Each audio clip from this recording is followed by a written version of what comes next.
Salve, salve! Vibremos paz para que a paz se estabeleça em cada um de nós.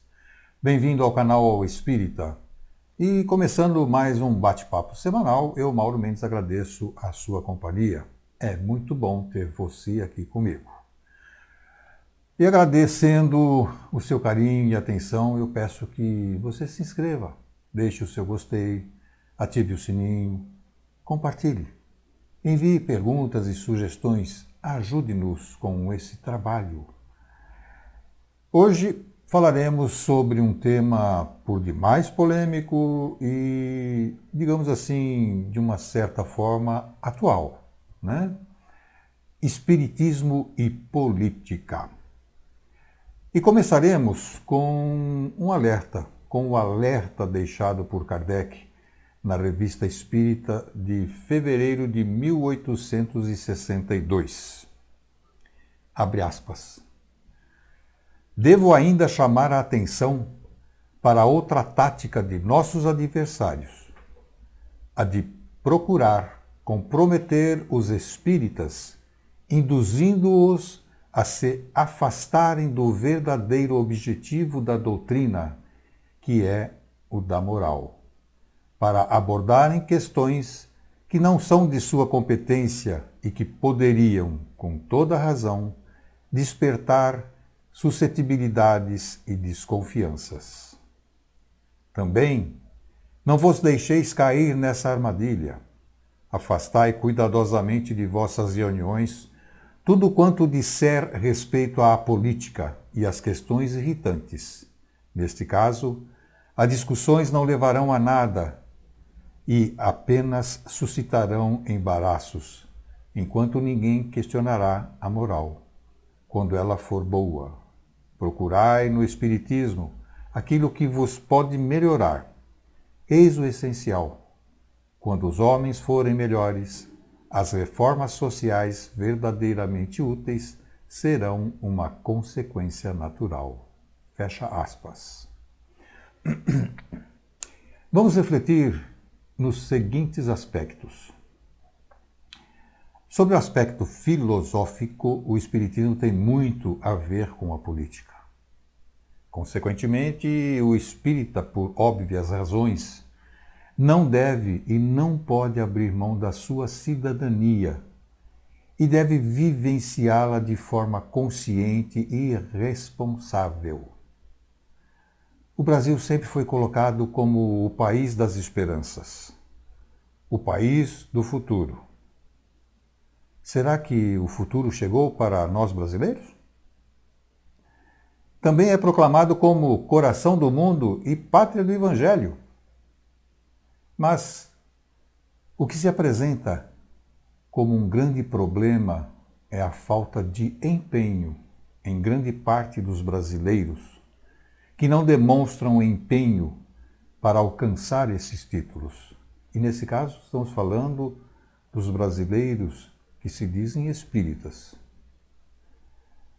Na questão da ciência, a ciência política no Brasil carrega a marcante característica de que a sociedade brasileira é dependente do Estado e não tem apego a valores como democracia, liberdade e igualdade.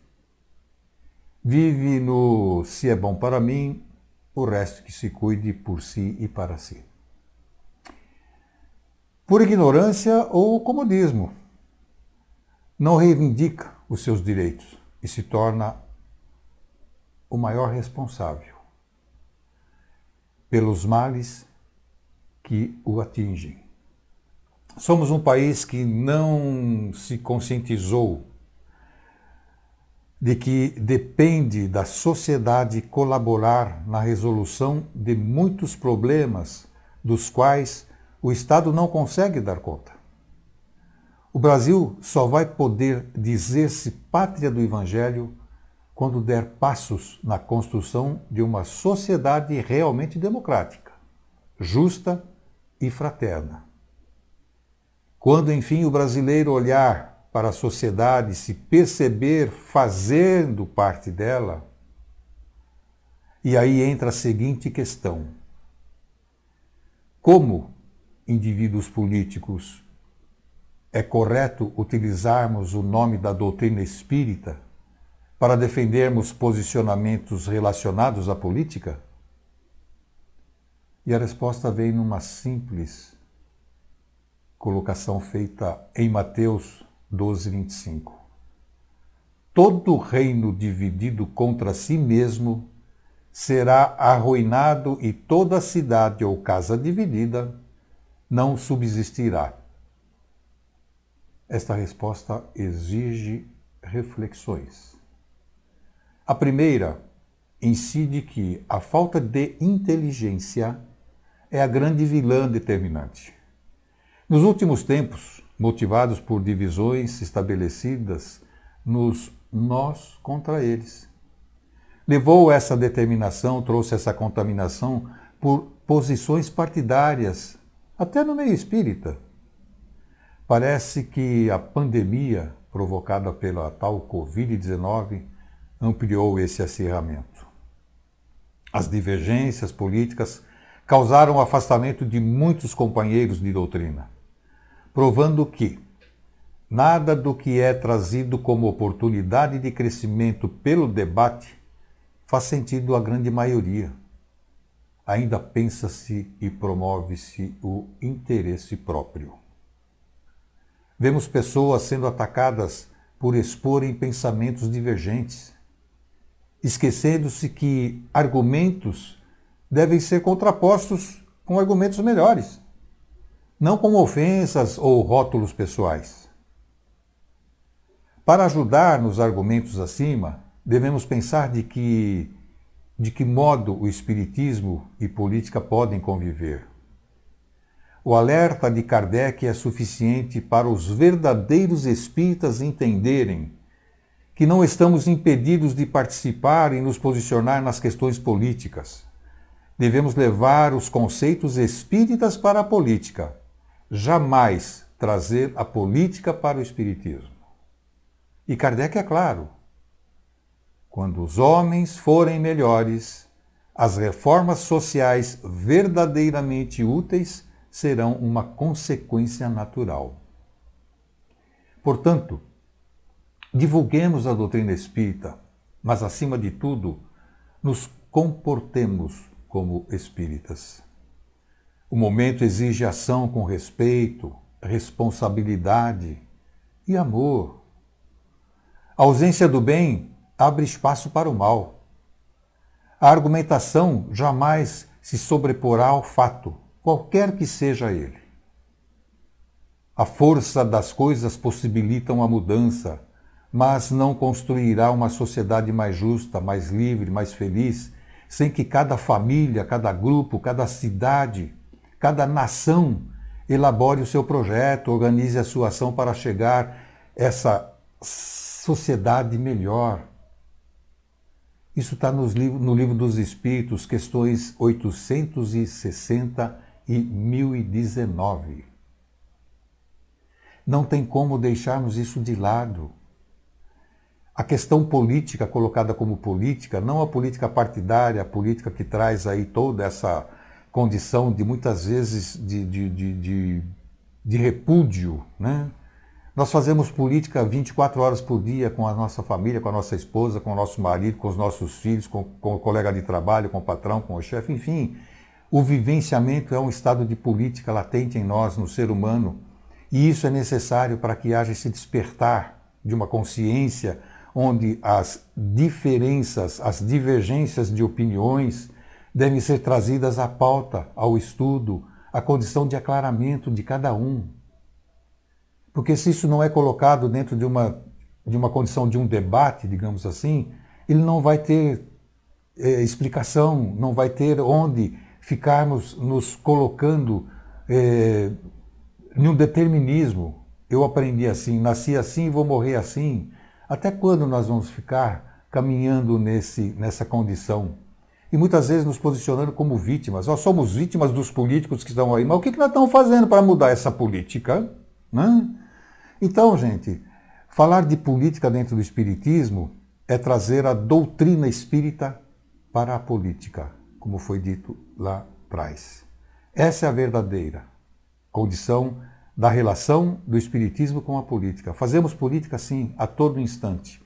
Com nós mesmos, muitas vezes perante o espelho, nós nos questionamos, nós nos conduzimos dentro de um bate-papo onde qualquer que estiver ao nosso lado vai dizer, esse cara está ficando maluco falando com ele sozinho. E estamos fazendo política, estamos nos colocando dentro de uma analogia, e esse processo dessa analogia vai trazer para nós substanciais informações para que nós possamos nos colocar dentro de uma modificação, perceber a necessidade de mudança em nós. Se eu não concordo com o que está aí para mim, eu também não posso concordar com o que está aí para o outro. Se eu concordo que é bom para mim, tem que ser bom para todos.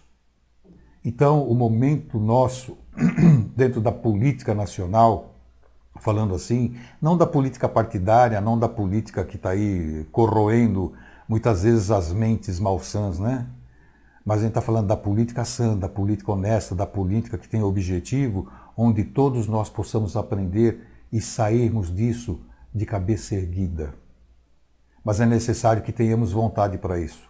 Sairmos dentro dessa condição de vítima, como já falamos, e nos colocarmos dentro dessa marcha. Trabalharmos isso, desenvolvermos isso no processo de percebermos qual é o jogo que está por trás disso.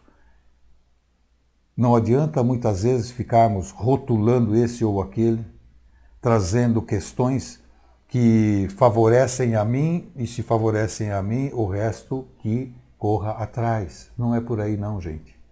A gente fala disso dentro de uma progressão, né? Temos aí crianças jovens que estão hoje em nosso país totalmente perdidos, sim, por falta de uma vivência política de muitos. Nós deixamos a coisa ao léu, deixamos correr frouxo. Então há a necessidade de nos colocarmos, sim, mas fazermos isso com capacidade, com inteligência, com objetividade, com amor, com fraternidade e, acima de tudo, com honestidade.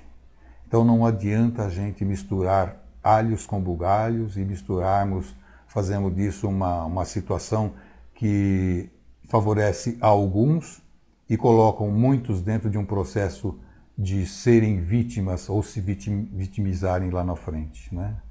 Então, o que nós precisamos ter nesse caminhar desse ano nosso aqui, 2022, a gente precisa ter assim esse bom senso de perceber que o espiritismo ele tem que fazer parte dentro do processo político, trazendo a ética, trazendo a moral, trazendo acima de tudo a condição de racionalidade de todos nós, para que possamos aí sim cobrarmos a quem de direito o que é de nosso direito. Então, a mensagem de hoje é essa. Na semana que vem nós vamos continuar com esse tema. Vamos trazer um pouquinho mais, um aprofundamento sobre isso, porque existe aquela questão de falar o espiritismo não se envolve na política. Não, não se envolve nessa política suja, porca que está por aí. Isso não se envolve mesmo e nem tem que se envolver. Mas ele se envolve dentro da questão política no que diz respeito à moral, à ética, ao amor ao próximo, a tudo aquilo que Jesus nos trouxe como ensinamento. E é esse o ponto. Então, querendo ou não, nós precisamos estar entrando na questão do debate, mas não debater pelo debater, muito menos fazer do debate um embate. O debate, ele é elucidador, ele traz a condição das partes se entenderem por si e entre si, e não se desentenderem, não se colocarem como inimigos ou adversários, mas, acima de tudo, buscando um meio termo onde que fica bom para todos, mas refletindo naquilo que é essencial, que é a questão moral, que nos parece hoje estar fora totalmente do campo político, né? Então, na próxima semana a gente volta nisso, falando de espiritismo e política.